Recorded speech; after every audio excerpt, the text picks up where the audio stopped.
أعوذ بالله من الشيطان الرجيم.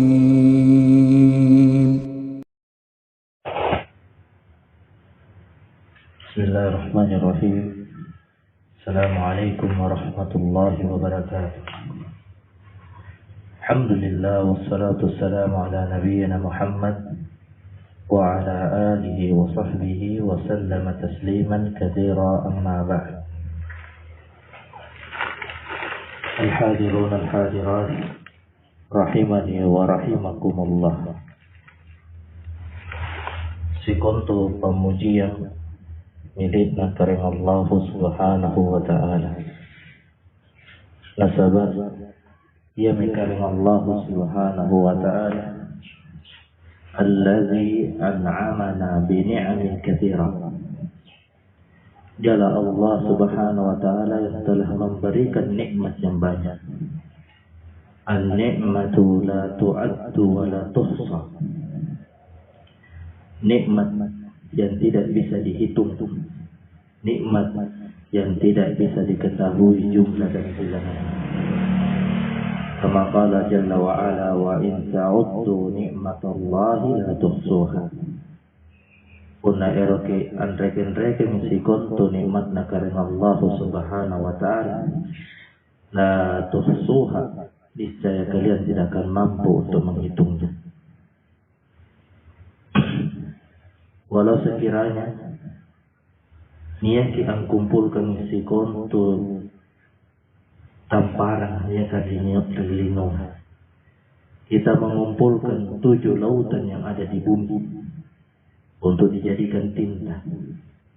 Kita kumpulkan semua pepohonan-pepohonan yang ada di dunia untuk kita jadikan pena, untuk tulis kisi kontu nikmat nakaring Allah subhanahu wa ta'ala, maka semua itu akan habis sebelum nikmat Allah subhanahu wa ta'ala semuanya tertulis. Tak lupa pula kita sampaikan, kirimkan salam dan salawat mengiring Nabi Muhammad sallallahu alaihi wasallam, karena beliau adalah teladan kita, qudwatun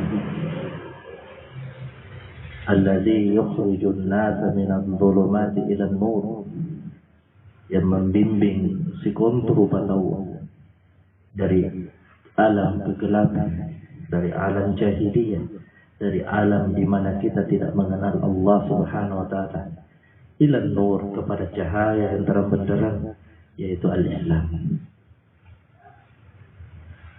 Al-hadirun al-hadirat rahimani wa rahimakumullah.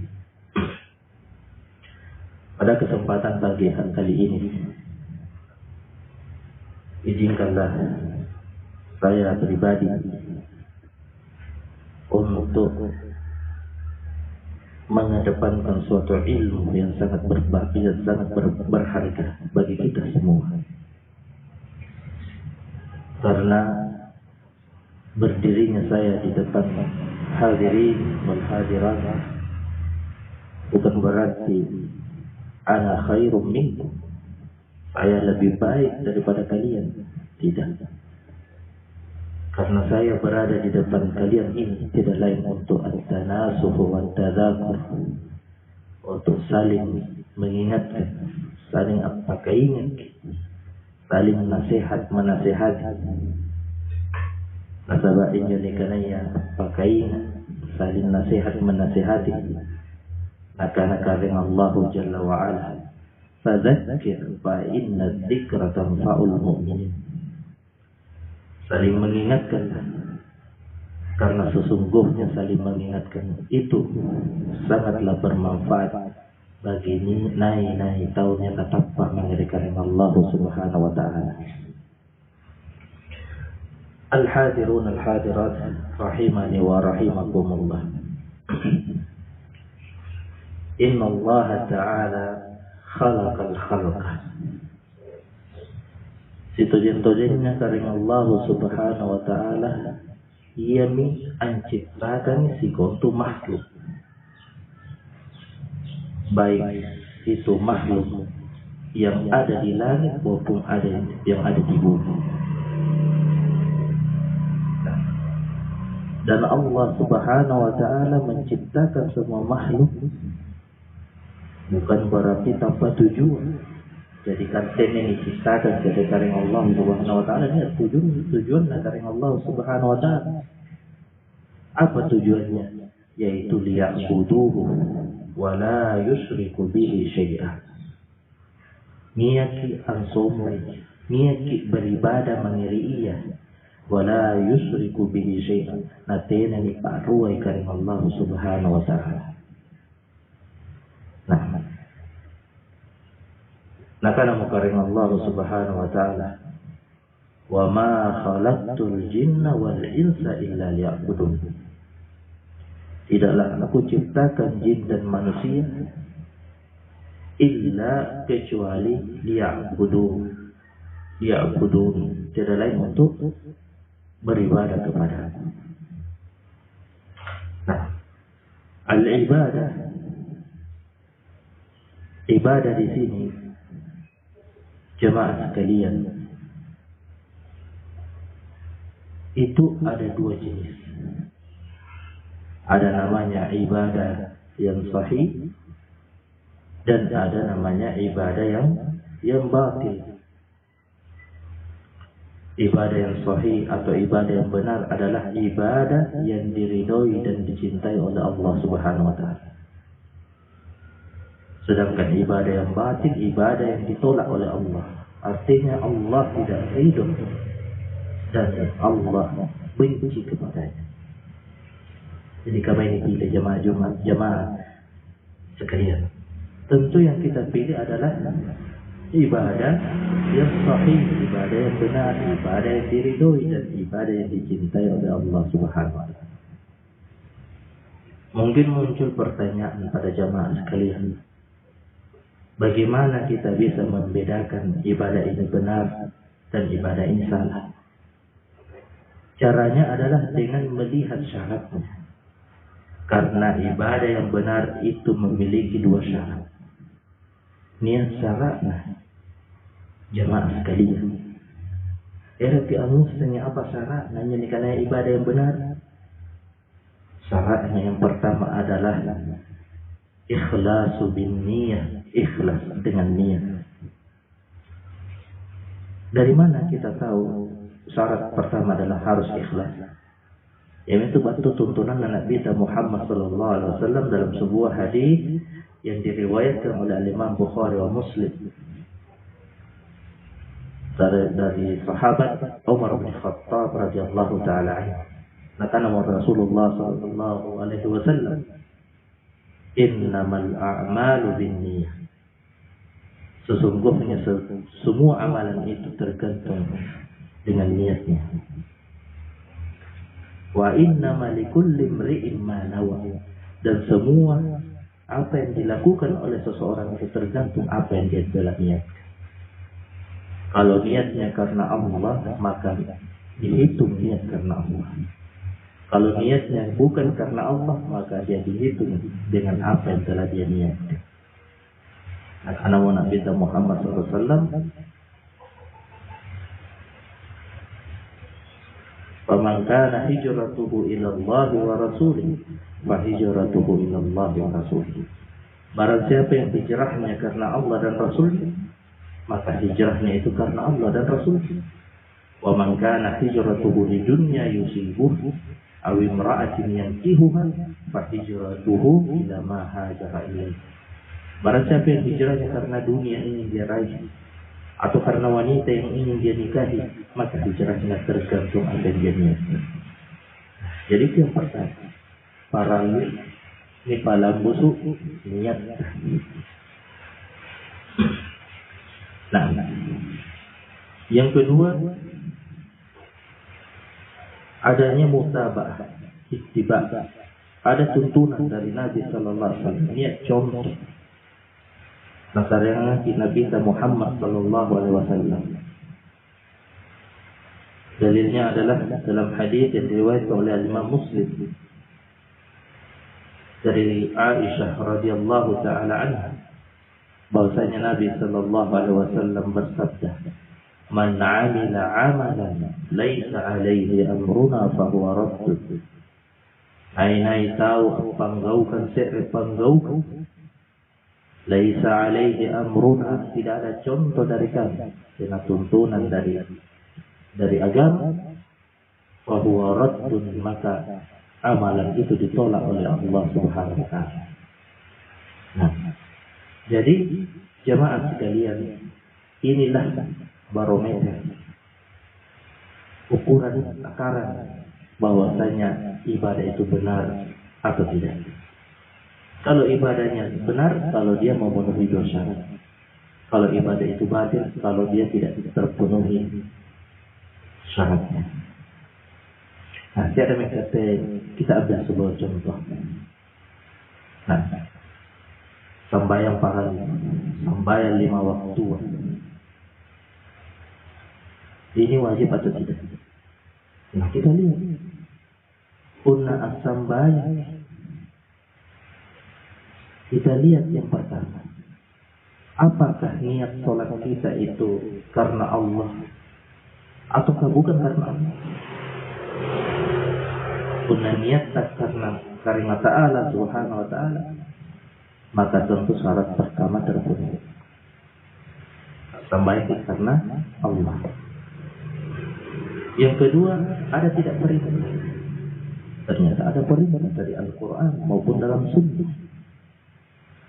Nah, tentang sholat wajib. Maka dua-duanya terpenuhi. Maka sholat kita itu dikatakan ibadah yang sahih benar. Nah, kalau salah satunya syarat itu tidak terpenuhi, misalkan as-sembahyang bukan karena Allah, arti nikahan.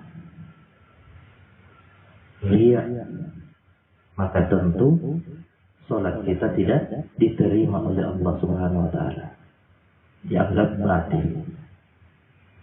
Nah, jadi dua syarat ini yang harus kita perhatikan, jemaah sekalian, rahimani wa rahimakumullah. Nah,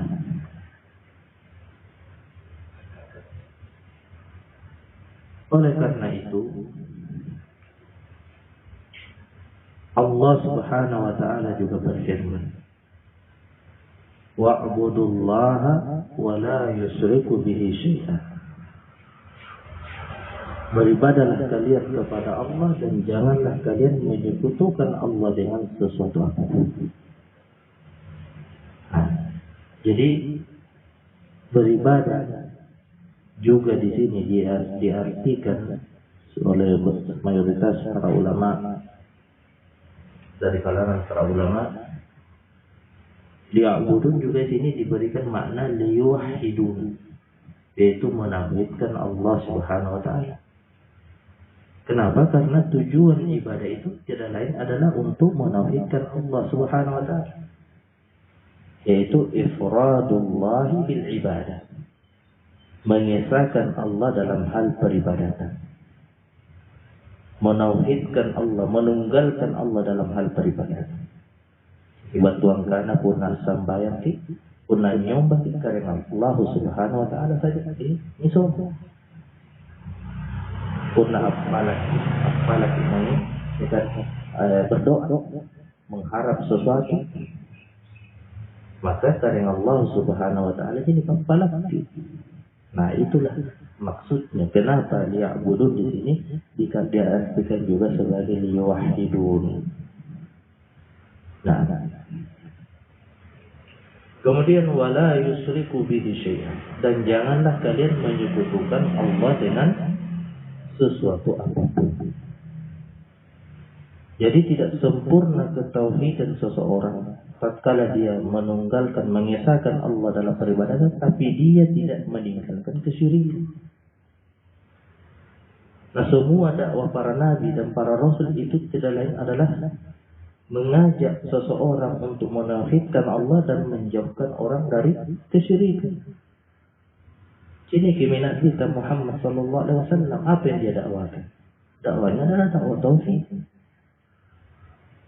Nah, 360 berhala yang ada di kota Mekah pada waktu di zaman Nabi SAW. Setelah terjadinya Fathul Makkah, pembebasan kota Mekah, maka semua berhala-berhala itu dihancurkan oleh Rasulullah sallallahu alaihi wasallam. Nah, itulah dakwah tauhid. Nah, inilah yang harus kita dakwakan secara turun-temurun. Kenapa kita katakan tauhid itu adalah ilmu yang agung, ilmu yang besar? Karena itu merupakan pondasi keislaman kita. Apabila tauhid kita bagus, maka bagi masih kisi untuk amalan kita. Punadena nabaji tauhid tak, maka si untuk amalan tak akan hancur dan binasa. Jadi tidak sempurna ketauhidan orang kalau dia menauhidkan Allah kemudian dia tidak meninggalkan kesyirikan. Jadi para tahu nyuseng karena syirik supaya kudanya tinggalkan. Nah, apa itu syirik? Syirik itu adalah taswiyatu ghairullahi billah, yaitu menyamakan selain Allah dengan Allah. Batuang kana ni pak ruwai di karing Allah Subhanahu wa taala. Apa ruwai? Nah, ataukah menjadikan tandingan selain Allah. Nah, itu menjadikan syirik. Disekutukan dengan Allah Subhanahu wa taala. Nah, syirik ini ada dua. Niat nikana syirkul akbar, niat nikana syirkul asghar. Asyirkul akbar yamin tunikana ya taswiyatu ghairillahi billahi bima huwa min khasa'isillah, yaitu menyamakan selain Allah dengan Allah dari apa-apa yang telah menjadi kekhususan Allah. Apa yang menjadi kekhususan Allah? Kekhususan Allah itu ada tiga. Yang pertama adalah sujud, menyembah. Jadi punaan nyombah melayani selain daripada Allah, maka kita sudah terjatuh kepada syirik besar. Yang kedua, az-zabh, menyembelih, berkurban. Unaninya menyembelih atau berkurban untuk selain dari Allah Subhanahu wa taala, maka kita juga sudah terjerumus ke dalam syirik besar. Dan yang ketiga doa, kusiyah, doa. Unaninya diangang ke kalimat berdoa kepada selain Allah Subhanahu wa taala, maka sungguh kita telah terjatuh ke dalam syirik besar. Yang demikian ya, asyirkul akbar. Jadi saya ulang supaya dipaham, supaya kulit mencatat bahwasanya asyirkul akbar taswiyatu ghairillahi billah min fima huwa min khasa'isillah, yaitu menyamakan selain Allah dengan Allah dari apa-apa yang telah menjadi kekhususan Allah, yaitu as-sujud, az-zabhi, wad-du'a. Nah, yang kedua, asyirkul asghar. Syirik asghar definisinya juga hampir sama, yaitu taswiyatu ghairillahi billah. Nah, yaitu menyamakan selain Allah dengan Allah. Walam yasil ila darajati syirkil akbar, tapi tidak sampai derajatnya kepada derajat syirik besar. Nah, contohnya wa yasirur riya, misalkan dia berjalan dengan riya. Riya itu nikana erok ini puji. Dia beribadah kepada Allah, tapi niatnya bukan karena Allah. Dia berpuasa, tapi niatnya puasanya bukan karena Allah. Jadi menjadikan sesuatu selain Allah dengan Allah, setara dengan Allah. Misalkan apa? Dia sholat karena ingin dikatakan sebagai orang yang soleh. Dia berpuasa karena ingin dikatakan dia orang yang kuat, menahan. Dia bersedekah karena ingin dikatakan dia orang dermawan. Nah, ini dia. maka dia telah melakukan satu kesyirikan. Tapi kesyirikan yang dia lakukan adalah syirkul asghar, syirik kecil. Yang dimana syirik kecil ini lam yasil ila darajati syirkil akbar. Yang dimana syirik kecil ini tidak sampai derajatnya kepada syirik besar. Nah, itu contohnya yang pertama ya. Yang kedua, contoh yang kedua itu kalau kita mengatakan sesuatu, misalkan parisi ulun, parisi na ulun, kemudian kita minum obat, misalkan Bodrex. Nah, amma di parisi ulun. Nah, langsung kita mengatakan, kede nanti nak ini Pak Bale ya, parisi ini dulu. Seandainya saya tidak meminum obat ini, maka sungguh sakit kepala saya tidak akan berhenti. Jadi artinya apa? Dia sandarkan sesuatu selain Allah, bahwasanya yang menjadikan penyembuh obat itu bukan Allah. Jadi dia sudah melakukan satu kesyirikan.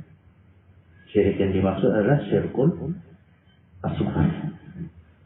Jadi puna angin kita balik nikah. Alhamdulillah dengan izin Allah kepala saya sembuh sebab minum obat ini. Seharusnya kan makin punakan lagi dia nanti nak minum ini Pak balik. Tentu Pak di sini dulu. Jadi seakan-akan kita menyandarkan kesembuhan itu pada obat itu. Nah, jadi para lagi belajar. Nah, disinilah pentingnya kita belajar. Pentingnya kita mengenal agama. Nanti belajar di holo-holo, P30. Jadi pentingnya kita menghadiri majelis-majelis ilmu. Karena padanya ada banyak keutamaan. Seperti apa yang telah kita laksanakan lakukan sekarang ini. Nah, berikutnya mungkin di antara kita juga ada yang bertanya, bagaimana kita membedakan antara syirik besar dan syirik kecil? Nah, huna al-farqu baina syirkil akbar wal asghar. Di sini ada perbedaan antara syirik besar dan syirik kecil. Ada 3 perbedaan besar. Yang pertama, syirkul akbar yuhbitu kullal amal. Syirik besar itu akan menghancurkan semua amalan. Sebagaimana Allah Subhanahu wa taala berfirman kepada Rasulullah SAW, "Lau asyrakta la yahbatanna amali." Di sini Allah mengatakan kepada Muhammad, yaitu Rasulullah, sekiranya engkau melakukan kesyirikan, maka sungguh amalanmu akan hancur. Coba bayangkan kalau Rasul saja, kalau Allah mengatakan, seandainya engkau saja wahai Muhammad satu saja melakukan kesyirikan, maka semua amalan-amalan akan hancur. Nah, ini peringatan bagi kita semua. Jadi hati-hatilah terhadap syirik besar. Walaupun kita cuma menyembelih, misalkan menyembelih berkurban dengan seekor lalat. Walaupun kita menyembelih atau berkurban dengan seekor lalat, maka semua amalan-amalan kita akan hancur. Sia-sia amalan kita. Bahkan Allah tidak akan mengampuni dosa kita. Sebagaimana Allah Subhanahu wa taala berfirman, "Inna Allah la yaghfiru an yushraka bihi wa yaghfiru ma duna dzalika liman yasha." Sesungguhnya Allah Subhanahu wa taala tidak mengampuni dosa syirik dan mengampuni dosa-dosa selain syirik liman yasha, kepada siapa saja yang dikehendaki. Ya, ini para luna jamikannya belajar. Nah, sedangkan syirkul asghar yuhbitul amal alladhi qarana. Sedangkan syirik kecil dia cuma menghancurkan amalan yang menggandeng. Misalkan as-sambaya karena era pernikahan, maka pahala sholat itu saja yang dihancurkan. yang dihilangkan. As-sidaqah karena erok ni dipakai atau kalumanya, maka pahala sedekah saya saja yang hilang, yang hancur. Pahala yang lain tidak. Nah, itu perbedaannya yang pertama. Yang kedua, asyirkul akbar yukhallidu sahibahu finnar. Syirik besar itu mengekalkan pelakunya dalam api neraka. Nah, ini bahaya. Wasyirkul akbar la yukhallidu la yajibu khuludi finnar. Sedangkan syirik kecil tidak wajib kekal di dalam api neraka. Jadi hati-hati, hati-hati ibu. Apa engkau kan kesyirikan gue sia-sia ibadah? Gila kata, melakukan kelam. Nah, percuma kita haji, percuma kita sidang, percuma kita puasa. Unang panggau kan kesyirikan tenan dinilai ibadah dikarenakan Allah Subhanahu wa taala, bahkan hancur ibadah. Jadi mulailah pada bulan puasa ini kita memulai lembaran-lembaran yang baru. Mari kita bertobat, mari dikarenakan Allah Subhanahu wa taala. Allahumma inni nas'aluka ridhaka wal jannah wa na'udzubika min sakhatika wan nar. Allahumma innaka afuwwun tuhibbul afwa fa'fu anna. Astaghfirullah wa atubu ilaih. Nah, dan yang terakhir, asyirkul akbar yukhriju sahibahu anil millah. Bahwasanya syirik besar mengeluarkan pelakunya dari keislaman. Makanya disebutkan pula wa nawaqidul Islam as'ah. Pembatal keislaman itu ada 10. Salah satunya dan yang utama adalah asyirku billah, syirik kepada Allah Subhanahu wa taala. Wa syirkul asghar la yukhrijuhu anil millah. Sedangkan syirik kecil tidak mengeluarkan pelakunya dari agama. Nah, wa yanbaghi lil muslimi an yabta'ida an syirki kabirihi wa saghirihi. Maka sudah seharusnya seorang muslim untuk menjauhkan diri mereka dari syirik kesyirikan baik besar maupun kecil. Wa yasta'izu minhu umuman, dan kita meminta pertolongan kepada Allah untuk dijauhkan dari kesyirikan secara umum. Nah, Allahumma inni a'udzubika an usyrika bika wa ana a'lam wa astaghfiruka minadz dzambi alladzi la a'lam. Wa akhiru da'wana alhamdulillahi rabbil alamin. Semoga bisa bermanfaat bagi diri kalian, terutama bagi diri saya pribadi. Subhanakallahumma wa bihamdik asyhadu an la ilaha illa anta astaghfiruka wa atubu ilaik. Tsumma assalamu alaikum warahmatullahi wabarakatuh.